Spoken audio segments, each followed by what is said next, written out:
Oh, well, hey, it's Jamie. That's me here. Welcome back to my channel. Listen, let's go ahead and get into growing up hip hop. And I do believe this may have been the finale. So let's talk about it.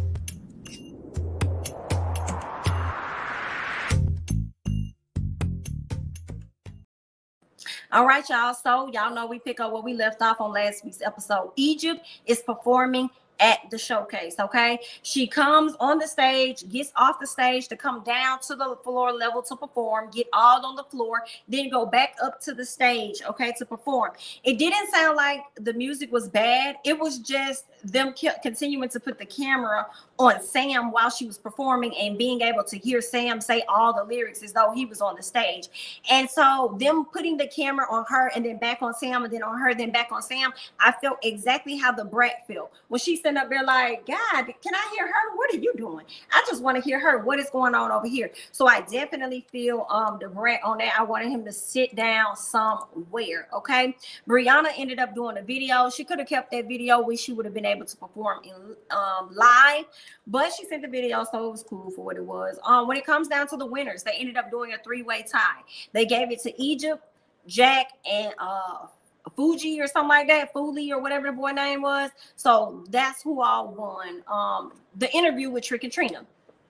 Sequoia didn't win anything. When I figured Sequoia probably was going to win, I felt like she probably had the best music, the best stage presence, and the look, but she did not get it. So let's go ahead and get to Sequoia while we're talking about her. So y'all know Denise is JoJo's wife. She's sitting down minding her business. Sequoia felt the need to go over to her and ask her, was she throwing shade when she started saying that she thought that she was the mom and her mom was the daughter? Okay, and Denise is like, nah, that was no shade. Like, I don't even know y'all. You know what I'm saying? I'm just saying how it looked, but I didn't mean any harm by it. Okay, so then Denise is like looking at Savannah like, I don't know what the fuck, you know. Her eyes was like, that's crazy. So then Sequoia asked, well, what was that? What was the eyes? What were you doing that for? Okay. Denise let her know, like, girl, I'm not here for the drama, girl. I'm really not. So then Cree decided to step in. So shout out to Cree for stepping in, because I really didn't like Sequoia's energy and the way that she came at her. Like, I mean, it was just a little awkward. Like, you didn't really need to go and ask her, was she throwing shade? I don't think she really meant that. But I guess since you created an issue with the Simmons, you gonna assume that they all got an issue with you, and that's not what happened when the girl don't even know you like that. So Cree stepped in and she told her something like, girl, you got a lot of anger, a lot of issues or something going on. Like, first your issue was with Miss Angela, now you over here messing with JoJo's wife, okay? And I think that Sequoia was gonna try to like deny it or something, and then Cree said, well, I found this information out from Savannah, so some must be true. Okay, so then Sequoia says that she doesn't have an issue or whatever like that. What else happened? Denise says that she is a mom and she would never, you know, do anything like that. She'll never go there with anyone. And Denise says that she has no problem with Sequoia, but if Sequoia wants a problem, she can give her a problem. I said, oh, look at Miss Denise trying to turn up. Not Miss Denise trying to turn up and throw these hands while you got this whole baby in your stomach. No, ma'am. I'm like, where is JoJo? Where is JoJo? JoJo definitely comes out right in the nick of time, grabs his wife, but his wife wasn't trying to hear that. I think it was the fact that he was trying to stop her that made her want to get even more aggressive. Like, when you mad, it's something about a person trying to restrain you or something. It's like, leave me the hell alone. Don't try and restrain me because I'm mad as hell, okay, right now. So she was about to take the jacket off and really get the scrapping up in that thing. And I'm glad that did not happen. They went ahead and got her up out the place. So when Cree links up with Vanessa, she kind of tells her about it. First of all that ass Cree guy, she done sat down in the damn chair and broke it, honey. I know Vanessa was like, you can cash out me that. You can go and send me my money for my chair, girl. Yes, ma'am.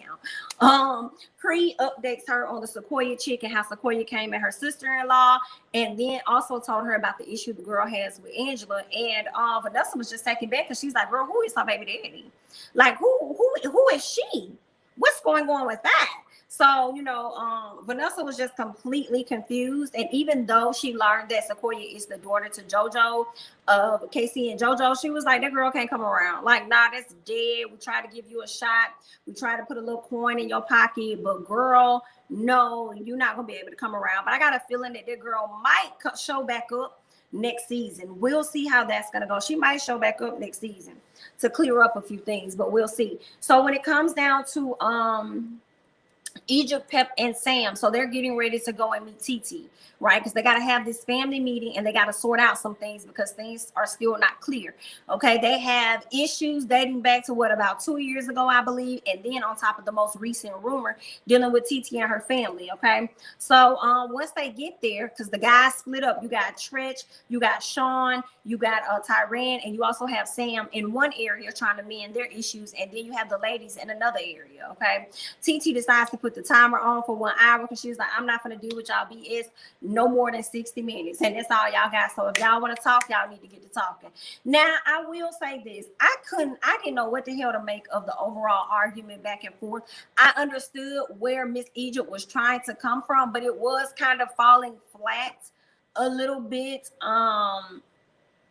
Yeah, yeah, like I feel like sometimes, like when you look back over the season, I feel like some of the shit that TT had said about Sam was warranted because of Sam's actions at times and how much he showed himself to be an ass, and how he also assumed himself to be more a family than what he really is. And I think sometimes TT may have felt like she needed to put him in his place or whatever. So Egypt didn't like the fact that she told the public, meaning the world, about his negative bank account. Now that was a bit foul. Now you was wrong for that, girl. You had to tell us about that man negative account, because had that been shown, you would not have wanted us to know. And we could tell that just off of how careful your mama is about these cheating rumors. She want to hurry up and cut the conversation real quick.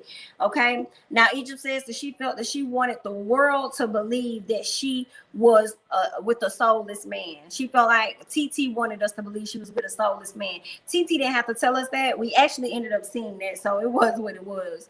Okay. TT says that she never made up anything about Sam. She said, girl, tell me one lie. Tell me one lie that I said. And Egypt never really got that lie out. I don't remember what that lie was, but later on, because I guess they chopped it so much, it was so much happening, that TT said something like, I've owned my part. So I'm like, when you say you've owned your part, are you owning the fact that you have lied? Like, that's what I was a little confused about. So I'm like, what did you lie about? Maybe she just felt like she was owning her part for participating in spreading anything or saying anything or participating in the madness when it came to Sam.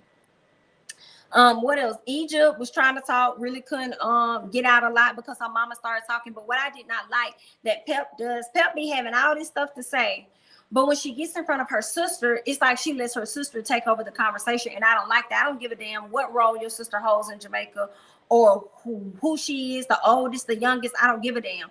Your job as a mom is to protect your daughter, and you didn't have to be combative, but you could have checked her in whatever facet that you needed to. Okay, especially if you feel like your child is in the right. Put her in her place. You know what I'm saying? Like, I ain't like, and then to be honest, I wish that their moms weren't even there, because I don't feel like they added to the situation to get them to mend fences. I feel like there's still residual issues just still hanging out. There's still some residue out there, and they're not in a good place. And we could tell that from the confessional when TT says she don't know if she gonna invite them. And we could just tell from Egypt's face. She was just shaking her head like y'all up here clinking glasses and acting like everything is good and stuff, when we not. Like, I didn't even get out half of the things I wanted to say because y'all interrupted. So I think they're gonna need more talks. They're gonna need more talks to get some things out. What else? Egypt lost me when she kept talking about how she was a queen. I did understand one thing that she said though. She was like, I came from Pepper. Like, you wouldn't even be on this show, to be honest, had it not been for me, because you're not hip hop royalty, because you're not a child that came from this lady. I did. You know what I'm saying? That's me and my brother. Like, bro, but I brought you in on what I got going on over here, and then you trying to make me look bad out here to America. So I kind of understood what she was talking about when she was trying to relay that to TT. At one point I just stopped taking notes because it was just so much going on that I honestly, like I said, I ain't know what the hell to make of the argument, except for the fact that ain't nothing been resolved at all. No matter how much they act like it has been, it ain't. So when it comes down to the guys and Tretch, okay, Tretch wants to know the issue between Sam and Sean.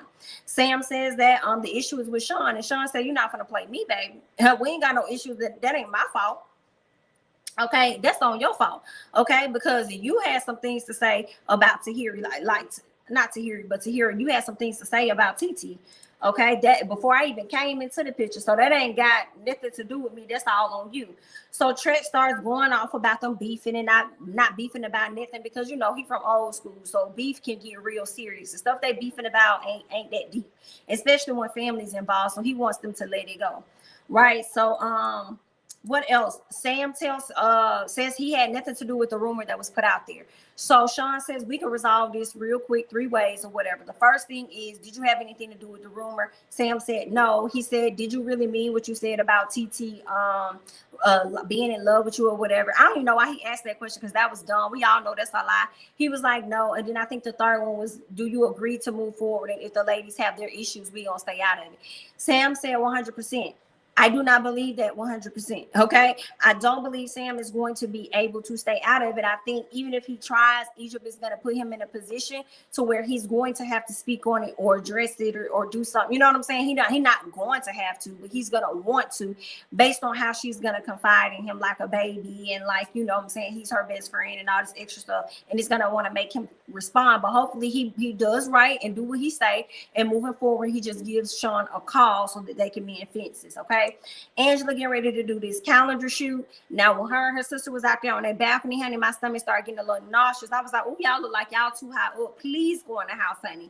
Please go into the house, okay? What else was going on? That was really it. Vanessa did not bring up the things to Angela regarding the girl having an issue with her because she know Angela don't want no mess, and Cree had already told her to not bring it up, like let that be her time to just enjoy herself and get her calendar out. But all in all, those are really all of the notes that I have for like growing up hip hop. Like it was, you know what I'm saying, it was cool for what it was. I guess that was the finale because that's what it sounded like Brianna said, like enjoy the finale, and I'm like, okay. Maybe this a mid-season something and y'all will pick it up at a later time. But overall, the season was cool. I didn't mind the new additions that they added, like Sequoia. I wouldn't mind seeing her again. I like Savannah being on the show. She was cool. And I definitely didn't mind Cree being on the show. Y'all know we interviewed Cree, the Ooh Ladies first panel. We interviewed Cree, like a few months ago. I believe it's on Jay Lee's Corner. And I think she said she'll be open to doing another season should they ask. So I enjoyed seeing her. And I really liked that she was there to have Denise's back and stuff. So I like that. All is well. But that's all I got. Y'all leave your thoughts and comments down below. I'm Jamie. That's me. Don't forget to like, comment, subscribe, and share my videos. Follow me on Instagram and Twitter. And I'll catch you guys in the next one. Bye-bye.